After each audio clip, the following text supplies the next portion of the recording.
पहला पाठ समूएल का पहला ग्रंथ 9 वचन 1 से 4, वचन 17 से 19, वचन 10। 1 बेन्यामीन प्रांत में कीश नामक एक धनी मनुष्य रहता था। वह अबीएल का पुत्र था।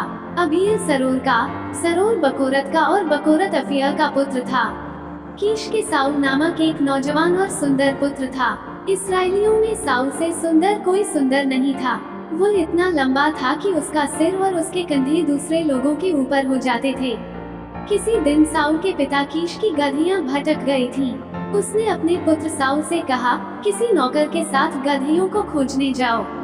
साउल ने एफ्राइम का पहाड़ी प्रदेश और शालिशा प्रांत पार किया, किंतु गधियों का पता नहीं चला। इसके बाद वे शालीम प्रदेश और बेन्यामीन प्रदेश पार कर गए, किंतु वहाँ भी गधियां का पता नहीं चला।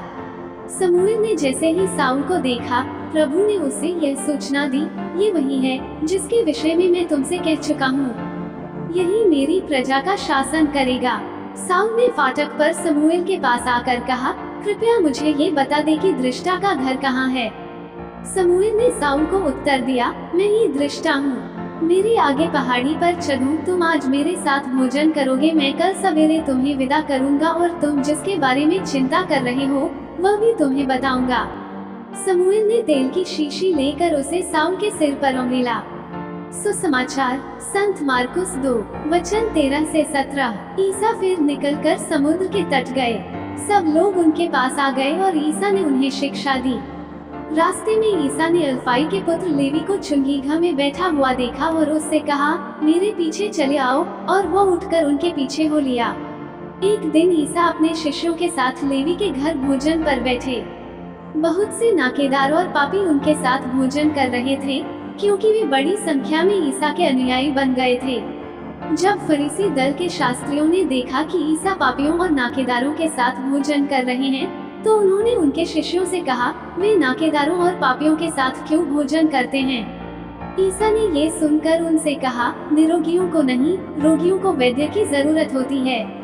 मैं धर्मियों को नहीं, पापियों को बुलाने आया हूँ।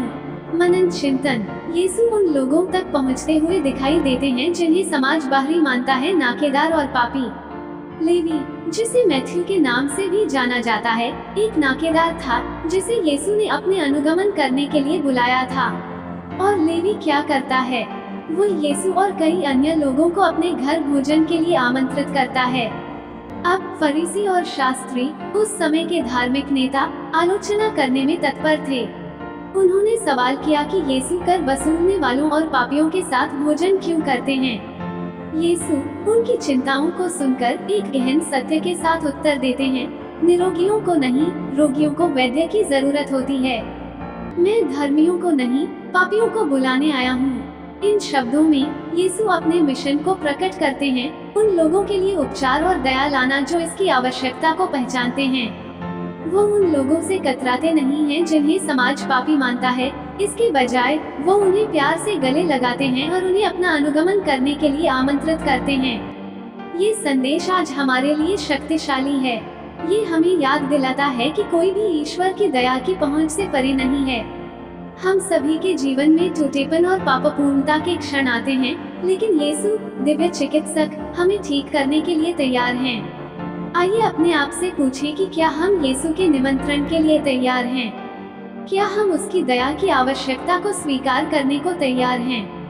आइए हम याद रखें कि ईश्वर का प्रेम समावेशी है। ये हर किसी तक पहुंचता है, खासकर उन लोगों तक जो खुद को अयोग्य महसूस करते हैं। आमीन।